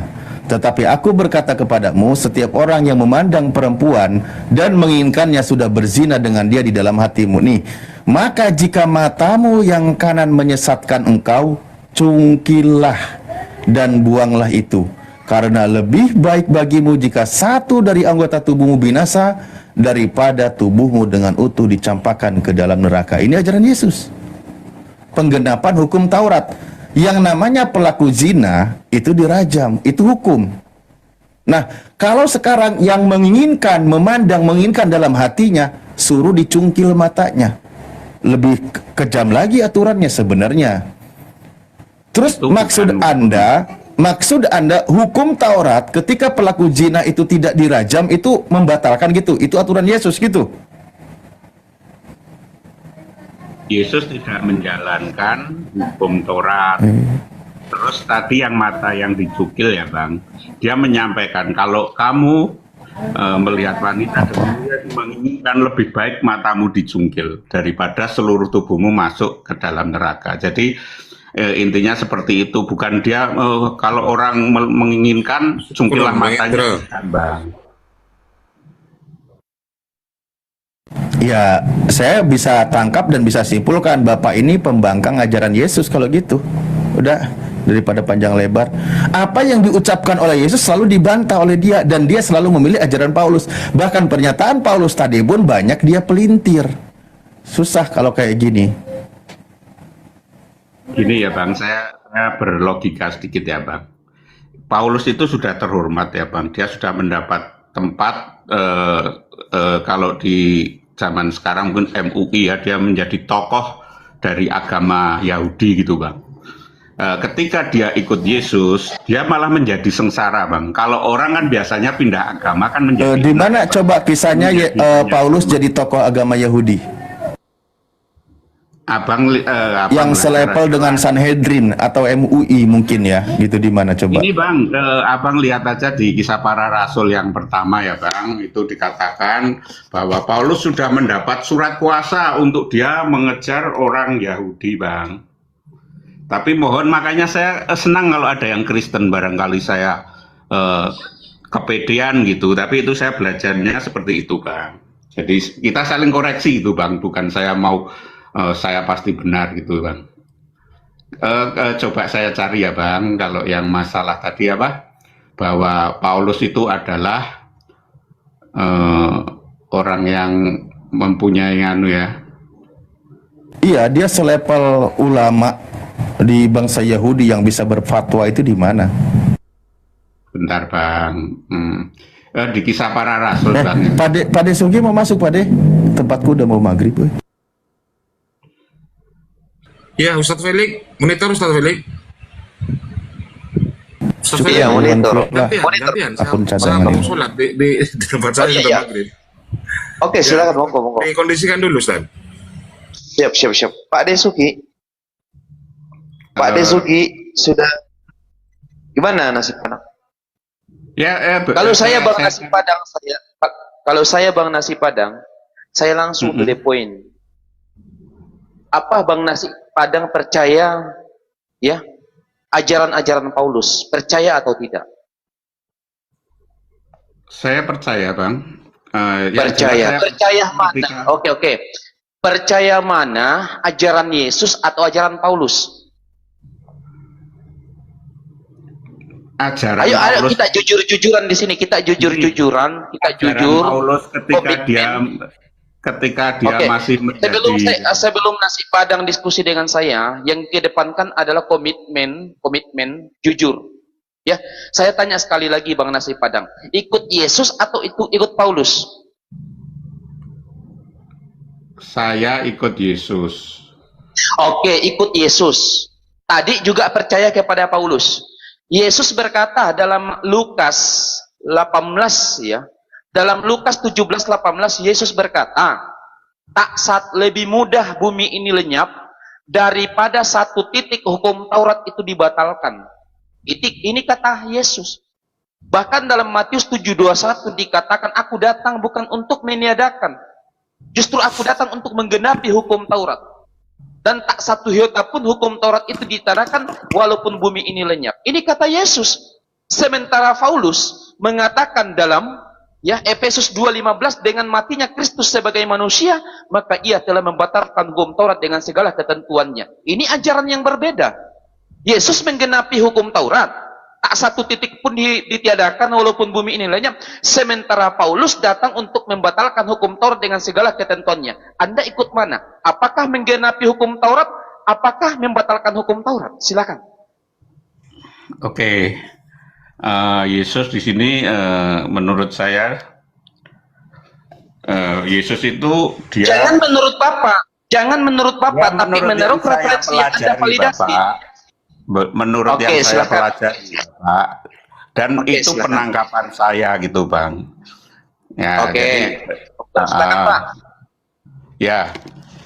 saya menurut Yesus, ketika Yesus mengajarkan yang berbeda dengan agama Yahudi, ya, seperti tidak boleh poligami, tidak boleh bercerai, orang yang Pak, berzina. yang saya tanyakan tentang hukum Taurat.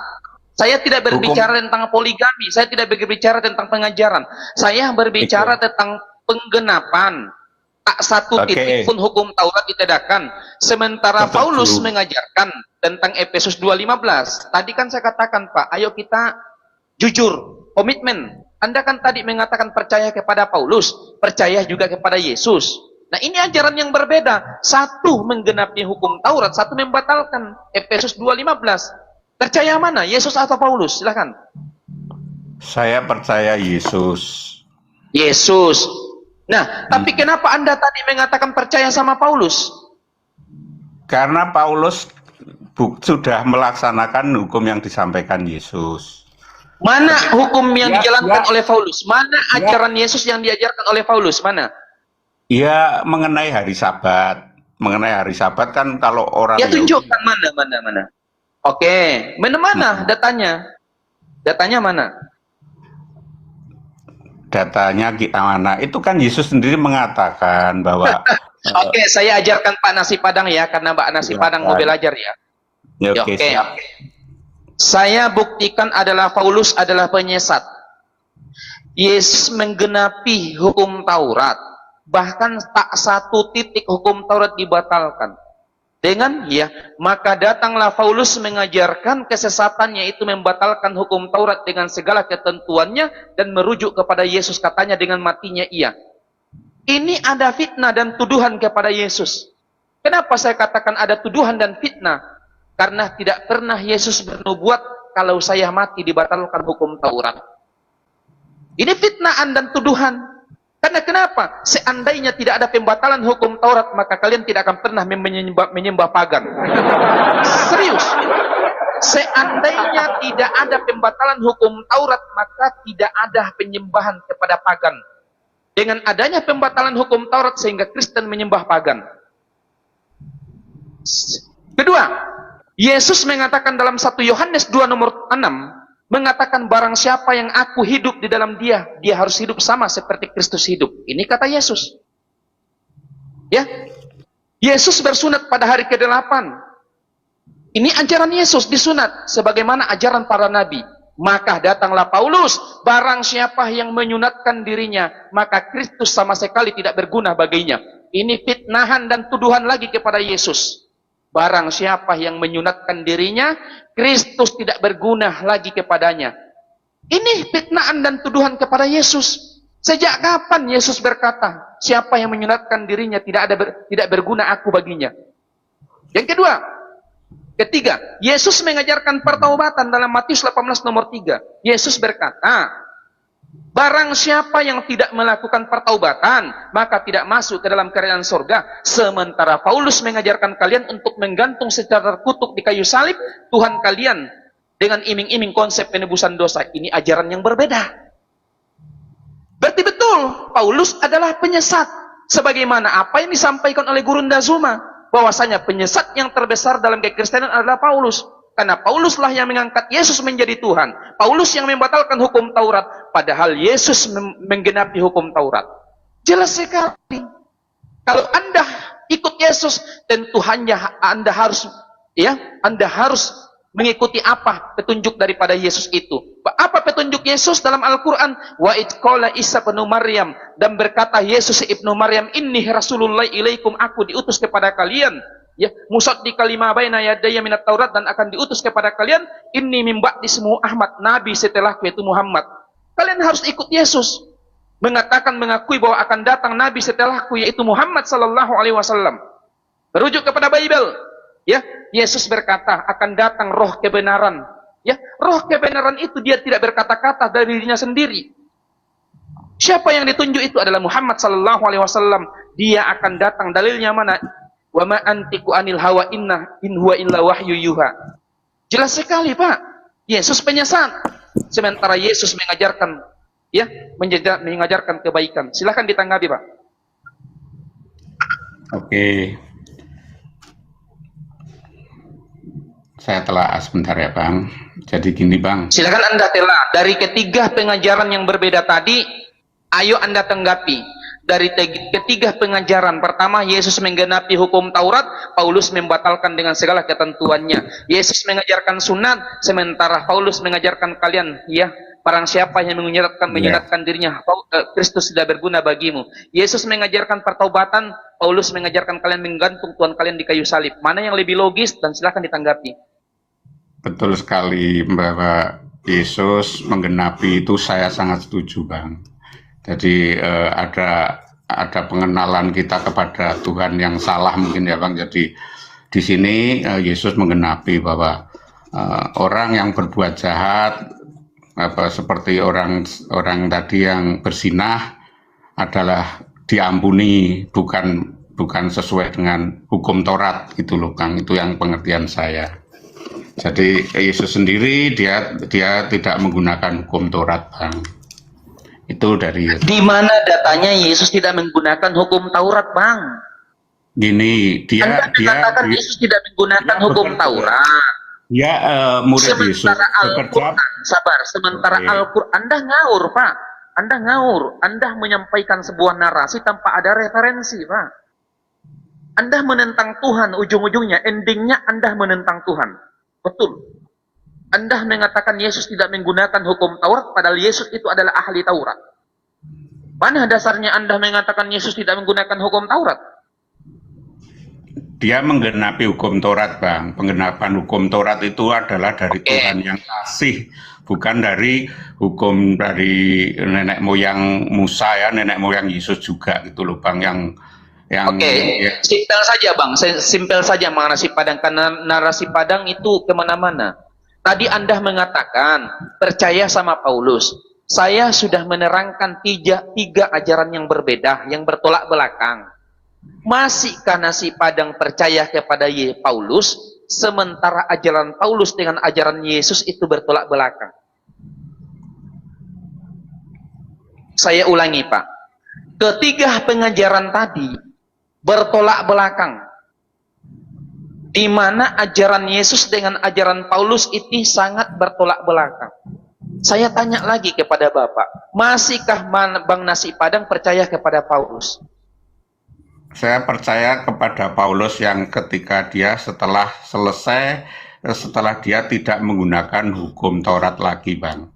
Di sini tidak ada pertentangan sebetulnya, Bang. Ketika Yesus tidak makan babi, karena dia adalah orang Yahudi yang secara temurun dia lahir dari kalangan Yahudi. Tapi Yesus mengatakan bahwa yang haram itu adalah yang keluar dari mulut manusia, bukan yang masuk. Tapi beliau sendiri, Yesus sendiri memang tidak pernah makan babi. Yang mengajarkan itu siapa, Pak? Yang mengajarkan itu siapa, Pak?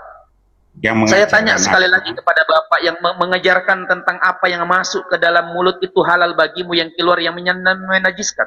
Yang mengajarkan itu siapa? Itu di Alkitab, Bang. Paulus, Bang, yang mengajarkan itu. Paulus yang mengajarkan. Kalau di sini nanti saya carikan, Bang. Itu di Paulus yang mengajarkan itu, Pak. Paulus yang mengajarkan. Lagi-lagi saya katakan Paulus. Saya mempelajari itu jauh sebelumnya, Pak. Sementara Yesus mengharamkan babi. Dalam Imamat 11 pasal 7 diharamkan bagimu daging babi. Karena dia bermamak dia dan berkuku belah. Ini ajaran Yesus. Sementara Paulus mengajarkan kalian memakan semua yang ada di muka bumi ini.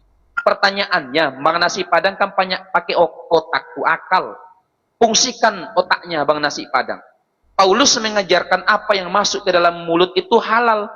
Yang menajiskan yang keluar. Makanya kalian makan B2, makanya kalian makan ular, makanya kalian makan segala ada yang hidup. Tidak ada filter, semuanya dimakan. Itu tidak logis, Pak, karena ajaran itu, agama itu mengajarkan konsep hidup agar kita hidup dengan benar. Ada halal, ada haram, ada subhat. Abang, ini itu ajaran bukan yang berbeda, Pak. Bang, Abang, itu bukan ajaran dari Paulus, Abang. Itu adanya di Matius 15. Waktu itu ketika silakan baca.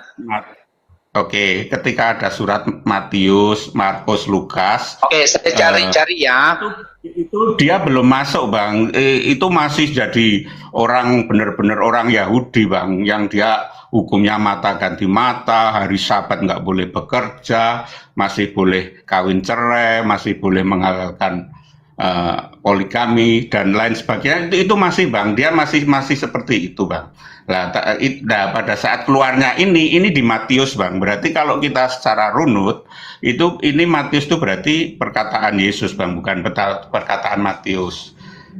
Ini kalau nggak salah Matius 15, Bang. Ini saya juga pakai Google. Matius 15 nomor 11. 11 ya, itu kan, dan dengar dan camkan, bukan yang masuk dari mulut yang menajiskan orang, melainkan yang, dan seterusnya, Bang. Nanti Abang bisa. Oke, lanjutkan, biar saya tampol lagi pakai Bible nanti. Oke, Bang. Ya itu, Bang. Jadi itu bukan kata tadi Abang kan menyampaikan bahwa itu yang mengatakan Paulus. Padahal itu sebelum Paulus menjadi Kristen, ya, itu masih menjadi Yahudi yang dia mencari membunuh orang Kristen. Waalaikumsalam. Itu ayat itu sudah keluar. Silakan Bapak baca 1 Korintus 11:17, Pak. Kalau 1 Korintus itu berarti itu si Paulus sudah jadi Kristen, Bang. Karena kan urutannya gini, Bang. Urutannya Injil itu gini. Matius, Markus, Lukas, baru Kisah Para Rasul, baru jemaat kepada siapa, jemaat kepada siapa. Yang saya ketahui seperti itu, Bang. Ini sayangnya nggak ada yang Kristen, Bang. Jadi kalau mungkin saya... Ini Kristennya ada 3, Bang Nasi Ada Padang. Kristen 3 di atas. Ya, Bang Nasi Padang. saya bandingkan ya, Bang Herman Pan. Silakan dibuka mute-nya, Bang Herman. Ya, mungkin saya salah penyampaian, mungkin ya. Bang Herman, silakan dibuka mute-nya, Bang Herman. Iya. Bang Bang Herman. Nasi Padang, kenapa saya katakan harus komitmen? Di suatu sisi Anda percaya Yesus Paulus, di suatu sisi ajaran Paulus Yesus beda, mau ikut Yesus lagi, mau Yesus Paulus, tidak konsisten Mak Nasi Padang ini. Ayo Gini, Bang Herman. Itu masih konsisten menurut saya, Abang. Tadi Abang membantah dengan Paulus itu tidak menghalalkan, tidak mengharamkan babi, ya kan? Nah, saya juga sampaikan ke Abang, itu karena ada ucapan Sebentar, dari Pak Nasi Padang. Sebentar, Pak Nasi Padang. Ini Pak Herman. Pak Herman, silakan dibuka mute-nya. Apakah ajaran Paulus itu menyimpang dari ajaran Yesus? Silakan dijawab, Pak Herman. Menyimpang. Yang mana yang menyimpang? Ya, ajarannya Paulus. Ya, misalnya itu Yesus memerintahkan untuk tidak memakan babi, sementara Paulus membatalkan. Menyimpang nggak? Paulus membatalkan. Nggak ada loh Paulus membatalkan. Nggak ada, Bang. Nggak ada membatalkan. Nggak ada. Silakan datanya Ustadz Felix. Oke. Kalian mengatakan tidak ada Paulus membatalkan hukum Taurat. Inilah kalian letaknya, kalian tidak konsisten. Sabar, ya. Kalian makan babi, ya kalian makan babi karena berdasarkan pembatalan hukum Taurat. Saya sekali lagi, Anda mengatakan tidak ada pembatalan hukum Taurat itu. Inilah letaknya kalian. Saya katakan bahwa kalian tidak konsisten. Coba buka Efesus 2:15. Kalau saya dalam ya, Efesus 2:15. Kalau saya berdasarkan perkataan Yesus, pernyataan Yesus. Kalau saya, bukan Paulus. Oke, saya sampaikan ya. Anda mengatakan tidak ada Paulus membatalkan hukum Taurat. Sementara dalam Efesus 2:15, Paulus berkata, dengan matinya Kristus, ya saya ulangi, dengan matinya Kristus sebagai manusia, maka ia telah membatalkan, ia merujuk kepada Yesus. Ia merujuk ya kepada Yesus. Ia telah membatalkannya dengan segala ketentuannya. Ya, di sini saya sampaikan ya, Paulus merujuk kepada Yesus dengan matinya Kristus sebagai manusia, maka ia membatalkan hukum Taurat dengan segala ketentuannya. Saya tanya kepada kalian berdua, di mana nubuatan tentang pembatalan hukum Taurat itu dari Yesus? Silakan Anda jawab dengan referensi. Silakan Abang Herman atau saya? Ya silakan Mak Nasi Padang dulu. Nubuatan tentang pembatalan hukum Taurat itu, karena yang berkata dalam Efesus ini adalah Paulus dan merujuk kepada Yesus. Tentunya ketika kemudian merujuk kepada Yesus, tentunya ada nubuatan. Nubuatannya mana? Yesus di luar nubuatan ya, Bang ya. Yesus itu dia Saya adalah... minta nubuatan, Pak. Jangan di luar nubuatan. Saya minta nubuatan. Karena Yesus di sini, kenapa saya minta nubuatan? Sabar dulu Bang Nasi Padang, biar Anda mengerti. Biar Anda mengerti. Ya, kenapa saya minta nubuatan? Dalam Lukas 17:18 di situ Yesus berkata, lebih mudah bumi ini lenyap daripada satu titik hukum Taurat itu ditiadakan. Nah, ketika kemudian ada pembatalan hukum Taurat itu, tentunya ada nubuatan, penyampaian. Karena dalam Efesus 2:15 Paulus berkata, dengan matinya Kristus sebagai manusia, maka ia telah membatalkan hukum Taurat dengan segala ketentuannya. Saya minta nubuatan daripada Yesus tentang pembatalan hukum Taurat itu. Monggo dijawab dengan referensi, Pak.